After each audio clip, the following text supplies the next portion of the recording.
去年年底日本首相岸田文雄提出了所谓新防卫计划，大幅度扩增军费、修改防卫法案，和美国暗中媾和，针对中国，准备对中国的战争。他的一系列举措让日本国内的各大政治派系还有各大媒体纷纷表示担忧，他们说日本的噩梦即将成真。日本知名政治作家、日美关系专家史不弘志表示，这个噩梦就是日本完全失去自主权，变成美国傀儡。在朝鲜战争结束之后，吃了大亏的美国人觉得自己急需一条能咬人的狗，在西太平洋帮忙盯着中国和苏联。于是1952年，也就是朝鲜战争结束的那一年，美国正式承认日本独立，同时签署的还有和时任日本首相吉田茂搞的一份关于指挥权的密约。在这份密约之中，涉及到关于日本军队的指挥权划分问题。密约称，在紧急情况下，日本的警察预备部队也就是今天我们所说的自卫队，需要听从美军的指挥进行作战。对此，吉田茂表示，在紧急情况下确实需要一元化的司令部，也同意司令官由美国指派。只不过为了避免对日本国民造成政治上的冲击，最好还是以密约的方式来确定这件事。最终考虑到日本当时的社会环境，美国方面就同意了这件事情，而这份密约就是旧的美日安保条约，把本国军队指挥权交给其他国家，完全是一种无法辩解的属国关系，对于一个国家主权来说是本质性的伤害。但吉田茂是以密约形式确定的这件事情，这就给日本留下了很大的操作空间。在这件事情上，日本人不会公开承认美国人也不会公开承认，毕竟从各种角度上说，这种行为都是有悖于国际法律的。所以在享受密约带来的好处的时候，也就是日本研发新武器、扩张武装力量规模时，就把密约内容拿出来说事儿。尤其是在日本的预备警察部队升格成保安队，再升格成自卫队的时候，密约发挥了巨大的作用。可一到了美国人需要日本出力的时候，日本方面就假装密约不存在。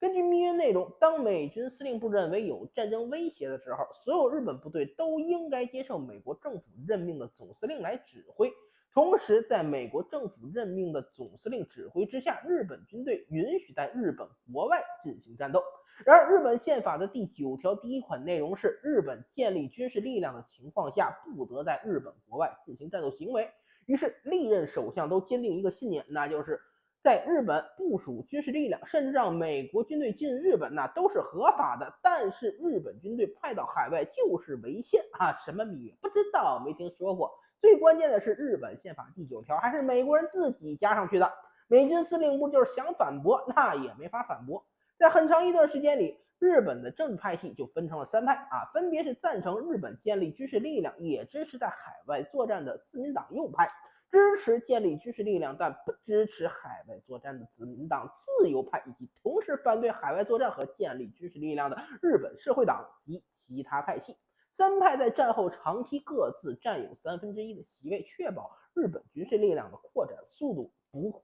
一直处于一个不会引起他国反感的范围之内期间就出了小泉纯一郎的一个野心家，通过应对武力攻击事态法案、自卫队法修改案和安全保障会议设置法修改案，允许日本自卫队开往战争已经结束但冲突尚未结束的区域，还有国际公海。但即便是以他为代表的自民党右派，想要争取的也是日本的独立开战权，而不是给美国人当狗。在他之后的福田康夫更是立刻终止了日本自卫队海外部署的进程。日本政坛又一度恢复到过去3派互相牵制的情况之中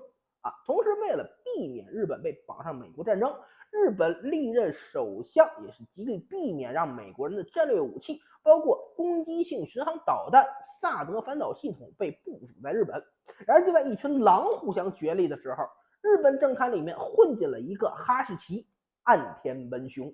日本政坛一直以来都是政治权力凌驾于执政党权力，政治家权力凌驾于官僚权力的。而日本的历任首相也都是从政治世家中出来，代表的是日本政治家和日本政府的整体利益。而岸田文雄上台后做第一件事就是将除总裁之外其他官员的任期限制为每届1年，且不得连续超过3届。大幅缩小政治家权力，以确保自己的个人权利得到满足，这就直接导致他在日本政府内部受到了相当的排斥。为了确保自己不会下台也为了保证自己的权利不受威胁，所以他决定引入外援，这个外援就是美国人。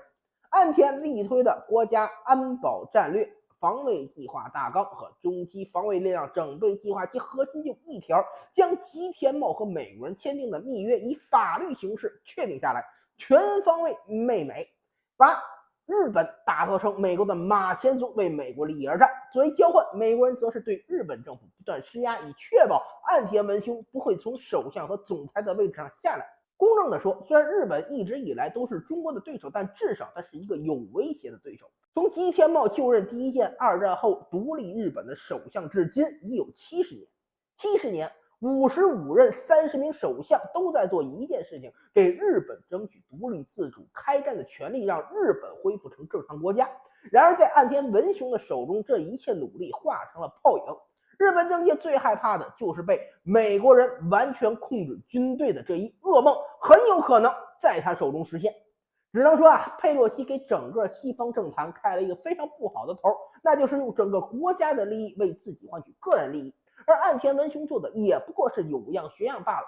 如果有一天以美国为首的西方政治体制真的会灭亡，那么像佩洛西和岸田文雄这些以国家利益置换个人利益的官僚，可以说是功不可没。